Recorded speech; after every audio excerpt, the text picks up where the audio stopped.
ನಿರ್ಧರಿಸಬೇಕು. ಒಂದು ಯಾವುದೇ ಲಾಟ್ರಿ ಆದರೂ ಒಂದು ವಾರಕ್ಕೆ ಒಂದೇ ಡ್ರಾ ಇರಬೇಕು. ನೆಕ್ಸ್ಟ್ ಅದಾದ ನಂತರ ಯಾವುದೇ ಡ್ರಾ ಆದ್ರೂ ಎಲ್ಲಾ ಡ್ರಾ ಕೂಡ ಒಂದೇ ಯಾವ ಸಮಯದಲ್ಲಿ ನಡೀಬೇಕು.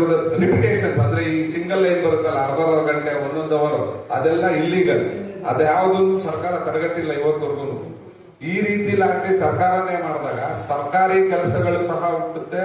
ಸರ್ಕಾರಿ ಇಲಾಖೆನು ಇದಕ್ಕೆ ಸಂಬಂಧಪಟ್ಟಾಗ ಇರುವಂತ ಕೆಲಸಕ್ಕೆ ಸರ್ಕಾರದಲ್ಲಿರೋ ನೌಕರರಿಂದ ಸರ್ಕಾರದ ಕೆಲಸನೂ ತಗೊಳ್ಬೇಕು. ಅದಲ್ಲದೆ ಈ ಲಾಟ್ರಿ ತಾವೆಲ್ಲರೂ ಗಮನಿಸಿರ್ಬೋದು. ಮೊದಲು ಲಾಟ್ರಿ ಟಿಕೆಟ್, ಪೇಪರ್ ಟಿಕೆಟ್ ಬರ್ತಾ ಇದ್ದಾಗ ಒಬ್ಬ ಹ್ಯಾಂಡಿಕ್ಯಾಪ್, ಒಬ್ಬ ವಯಸ್ಸಾಗಿರೋನು, ಮತ್ತೆ ಇಲ್ಲಿಟ್ರೇಟ್ಸ್, ಹೆಂಗಸರು, ಮತ್ತೆ ಸರಿಯಾದ ವ್ಯವಸ್ಥೆ ಇಲ್ದಿರೋ, ಓದು ಬರಹ ಇಲ್ದಿರೋ ರೋಡಲ್ಲೆಲ್ಲ ಟಿಕೆಟ್ ಮಾಡ್ಕೊಂಡು ಹೋಗ್ತಾ ಇದ್ದಂತ ಬಡಬಗ್ರು ಎಲ್ಲಾರ್ಗೂ ಕೆಲಸ ಸಿಕ್ಕಿತ್ತು.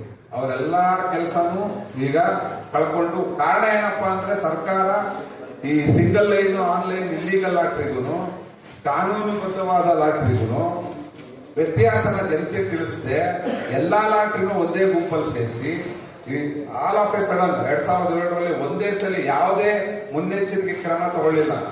ಒಂದೇ ಸರಿ ಆಲ್ ಆಫ್ ಎ ಸಡನ್ ಅದನ್ನ ಎಂಟೈರ್ ಆಕ್ಟೇ ಬ್ಯಾನ್ ಮಾಡ್ತು. ಮತ್ತೆ ಅದಕ್ಕೆ ಸಂಬಂಧ ಇದ್ದಂತ ಎಲ್ಲಾ ಇಲಾಖೆಗಳು ಬಂದಾಗೋದು. ಆದ್ರೆ ಅದರ ಹಿಂದಿನ ಪರಿಣಾಮ ಏನಾಯ್ತು ಅಂತ ಇವತ್ತರೂ ಸಾಮಾನ್ಯ ಜನತೆ ಗೊತ್ತಿಲ್ಲ. ಆ ಹೊತ್ತಿಗೆ ಎಲ್ಲ ಈ ಏಜೆನ್ಸಿ ಇರ್ಬೋದು, ಡಿಸ್ಟ್ರಿಬ್ಯೂಷನ್ ಇರ್ಬೋದು, ಏನ್ ಲಾಟ್ರಿದು ಎಲ್ಲ ಪ್ರೈವೇಟ್ ಪಾರ್ಟಿಸ್ ಕೊಟ್ಟಿತ್ತು. ಈ ಇಲಾಖೆನೆ ಮುಚ್ಚಿದ ಕಾರಣ ಒಂದೇ ಒಂದು ರೂಪಾಯಿ ಆ ಪ್ರೈವೇಟ್ ಪಾರ್ಟೀಸ್ ಇಂದ ಬರಬೇಕಾಗಿದ್ದಂತ ಹಣ ವಸೂಲಿ ಮಾಡಿಲ್ಲ ಇವತ್ತು. ಅದು ಸಾವಿರಾರು ಕೋಟಿ ಮುಟ್ಟುತ್ತೆ. ಅದ್ರ ಲೆಕ್ಕಾಚಾರ CAG ಅಂತ ನಮ್ಮ ಆಂತರಿಕ ಲೆಕ್ಕ ಪರಿಶೋಧಕರು ಏನ್ ಹೇಳ್ತಾರೆ, ಅದೆಲ್ಲ ತುಂಬಾ ಹಿಂದೆನೆ ಇಷ್ಟು ಸಾವಿರಾರು ಕೋಟಿ ಸರ್ಕಾರ ವಸೂಲಿ ಮಾಡಬೇಕು ಅಂತ ರಿಪೋರ್ಟ್ ಕೊಟ್ಟಿದ್ದಾರೆ. ಇದನ್ನು ವಸೂಲಿ ಮಾಡಬಹುದು ಅಂತ ಸುಪ್ರೀಂ ಕೋರ್ಟ್ ಆದೇಶ ಸಹ ಮಾಡಿದೆ. ಅದ್ರ ಬಗ್ಗೆ ಯಾವುದೇ ಕ್ರಮ ಕೈಗೊಂಡಿಲ್ಲ ಇವತ್ತು. ಸೊ ಇದು ಆಕ್ಚುಲ್ ಆಗಿ ಲಾಟ್ರಿ ಕಾಯ್ದೆ ಹೇಳಿ ಈಗಲ್ಲ ನಮ್ಮ ಲಾಟ್ರಿ ಚಿಲ್ಲರೆ ಮಾರಾಟ ಸಂಘ ಕೇಳ್ಕೊಳ್ತಾ ಇರೋದೇನಪ್ಪ ಅಂದ್ರೆ, ಈ ರೀತಿ ಯಾವ ಕೇಂದ್ರ ಸರ್ಕಾರ ಯಾವ ಕಾಯ್ದೆ ರೂಪಿಸಿದೆ ಅದು ಸಂಪೂರ್ಣ ಕರ್ನಾಟಕ ಸರ್ಕಾರದ ನಿಯಂತ್ರಣದಲ್ಲೇ ನಡಿಬೇಕಾಗಿರುವಂತ ಲಾಟ್ರಿ.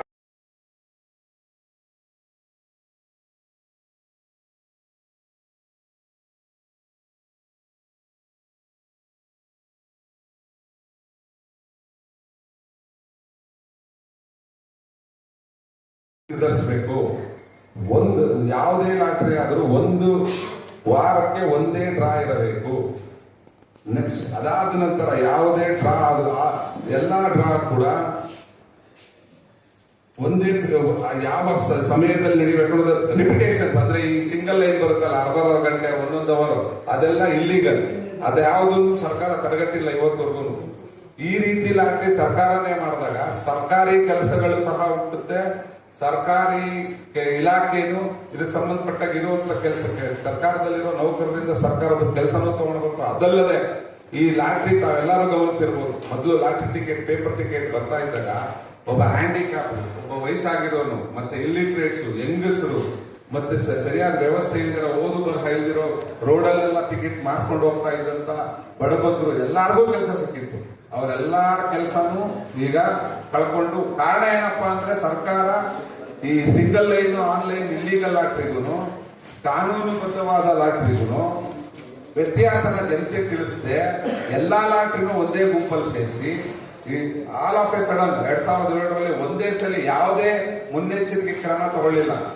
ಒಂದೇ ಸರಿ ಆಲ್ ಆಫ್ ಎ ಸಡನ್ ಅದನ್ನ ಎಂಟೈರ್ ಆಕ್ಟೇ ಬ್ಯಾನ್ ಮಾಡ್ತು. ಮತ್ತೆ ಅದಕ್ಕೆ ಸಂಬಂಧ ಇದ್ದಂತ ಎಲ್ಲಾ ಇಲಾಖೆಗಳು ಬಂದಾಗೋದು.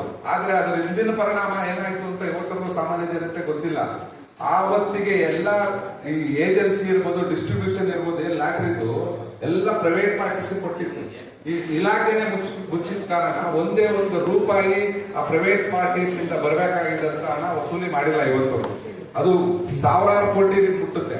ಅದ್ರ ಲೆಕ್ಕಾಚಾರ CAG ಅಂತ ನಮ್ಮ ಆಂತರಿಕ ಲೆಕ್ಕ ಪರಿಶೋಧಕರು ಏನ್ ಹೇಳ್ತಾರೆ, ಅದೆಲ್ಲ ತುಂಬಾ ಹಿಂದೆನೆ ಇಷ್ಟು ಸಾವಿರಾರು ಕೋಟಿ ಸರ್ಕಾರ ವಸೂಲಿ ಮಾಡಬೇಕು ಅಂತ ರಿಪೋರ್ಟ್ ಕೊಟ್ಟಿದ್ದಾರೆ. ಇದನ್ನು ವಸೂಲಿ ಮಾಡಬಹುದು ಅಂತ ಸುಪ್ರೀಂ ಕೋರ್ಟ್ ಆದೇಶ ಸಹ ಮಾಡಿದೆ. ಅದ್ರ ಬಗ್ಗೆ ಯಾವುದೇ ಕ್ರಮ ಕೈಗೊಂಡಿಲ್ಲ ಇವತ್ತು.